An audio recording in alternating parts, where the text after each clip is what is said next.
tumeharibikiwa, watoto wamekwisha. Hizi siku kupata binti ni bikra ni bahati. Mabinti miaka 12, 14 alishajua boyfriend, alishajua kuchati. Usiku mtoto anakutana yuko online, saa 6 usiku mama umelala hata haujitambui, binti yako saa 7 usiku yuko online. Anafanya nini online saa 7 usiku? Mtoto wa miaka 14. Wote ni uharibifu. Kwa hiyo simu zimekuja kuharibu umma sana. 80% watoto wanatuharibikia. Sasa kama hatukusimame katika dawa, tukawafundisha kama hivi hapa Qur'an, tukawaita kwenye vikao vya khairi, wallahi wanawake wa kesho hatujui kama tutakuwa tena wanawake, itakuwa ni msiba katika jamii.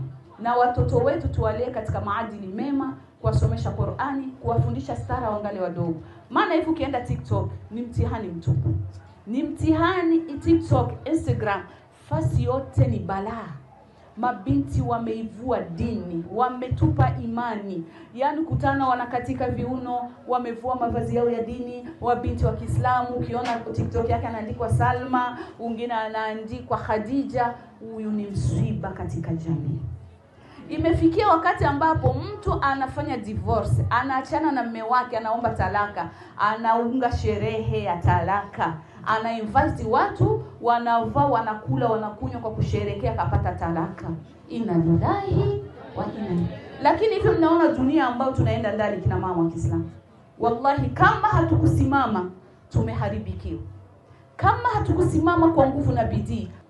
Zamani ulikuwa ukipita huwezi kumuona binti kasimama na mwanaume. Katika zama zetu tulikuwa na hofu. Mjomba atapita ataniona, mwanaume akuita unakimbia, unamhofu. Lakini leo binti wa miaka 12 unamkutana na Sumani barabarani. Miaka 14 unapita na gari unakutana wamekumbatiana. Mpaka mtu una siku nimesimamisha gari. Binti wa Kiislamu simjui, sio mwanafunzi wangu wala ni, lakini uchungu kama mzazi, hata kama sio wa kwangu. Kajitandia, amevaa hijabu, afu anakumbatiwa na mwanaume saa 12. Nimesikia roho inaniuma, hata sikujikaza. Nisimamisha gari nikamfuata. Wewe unaitwa nani? Naitwa fulani. Mama yako ni nani? Ni fulani. Nilimchapa kofi mbele ya ule kijana. Bila hata hofu. Nikamwambia Naturi nienda kupiga na zaidi. Unasimama barabarani unauharibisha Uislamu. Unakumbatiwa na mwanaume ambao si maharimu wako. Kijana ule akakimbia. Nikamwambia tunaenda nyumbani kwenu. Nikamtia mgari mpaka kwa mama yake. Nikamwambia mama yake, wallahi angalieni hata muda mabinti. Sasa hizi ujui binti yako. Ameniambia sijui anaenda kwa rafiki yake. Makosa. We kama mama unafanya kazi gani kwa rafiki yake nani? Asili ya binti saa 12 awe nyumbani. Mtoto wa miaka 14 unamuacha usiku hayupo nyumbani. Unajua yuko wapi? Kesho atakufuata nini? Anakuletea mimi. Tuiba katika jamii. Kina mama tusimame. Hizi harusi za siku hizi, kila binti akiingia ni Diamond Platinum, ni Zuchu. Hakuna cha kaswida, hakuna cha nini wala nini. Tena mama harusi anagara. Siingi kama wajantilia nyimbo yangu nimetayarisha Diamond Platinum. Ukisikia sasa hayo maneno yako mwa hiyo nyimbo, inna lillahi wa ni msiba katika jamii kina mama.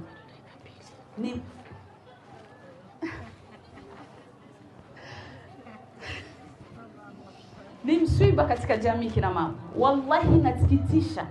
Swali linarudi, mzazi anakuambia ni siku yake ya furaha, tumwacheni hii leo. Inna lillahi wa ile ndiye siku ya rehma, siku takatifu, siku nzuri ambayo Mwenyezi Mungu amruzuku mume, siku nzuri ya kumshukuru Allah. Wewe unafikiri unasema ni mara moja tu afanye maasi. Mama harusi hana tena aibu, anatoka yuko na katika kiuno kuanzia kumlango mpaka anavyofika kwenye ukumbi. Ile aibu wa mama harusi wa zamani imekwenda wapi? Mbona sisi tulikuwa tukiolewa tunalia ushunge utoki machoni kwa aibu? Sio kina mama. Kina mama wa zamani wanajua. Kwanza unapakwa hina unalia, unavaa nguo unalia, ukienda ukumbini ndio kabisa hautizami au inua hata macho. Watoto wa leo anakutizama, anakatika, anachukua na selfie mama harusi anajiselfisha pale. Subhanallah. Hii ni msiba ndugu zangu, msiba wallahi. Kina mama tusimame. Tusimame. Licha ya hivyo, tuangalie na vijana wetu. Vijana wetu wanaanza kusuka nywele. Vijana wetu wanaanza kuvaa mahereni. Kesho ataanza kuitwa Khadija na ni Asumani. Tuwe hangi. Jamani hangi. Alafu sasa kijana mwenyewe anaanza kuletea muondoko wa maajabu ajabu. Kama wewe mama Uislamu usimama, haoni kama tunaharibikiwa? Leteni watoto katika madrasa, leteni watoto katika maadili mema. Alafu kwenye harusi simameni kama wazazi, toeni sheria kama wazazi. Kama utaki hivi, mimi siji kwenye harusi yako. Hata hofu na atafuata yale ambao mzazi unamwambia. Lakini tu umepewa mahari kakubwa, hautaki hata kujua. Unati nishapewa noti za kutosha, acha nimridhishe mwanangu. Hujamridhisha bali unamharibia. Kwa hiyo tusimame katika umoja na upendo na tuamrishe watoto wetu mema, tuwakataze mabaya. Sitokuwa na mengi kwa siku ya leo, bali ni furaha imenijaa moyoni mwangu kupokelewa na Al-Huda, nikimwambia kijana wangu amzamahane, courage, aendelee kabisa katika hii harakati za dini. Nimemjua toka angali mdogo, yani kijana kadogo sana, ila leo mashallah ni baba, na ni baba katika mambo ya khairi ya kuisimamia dini ya Allah Subhanahu wa Ta'ala. Mwenyezi Mungu amjaze khairi kwa hili.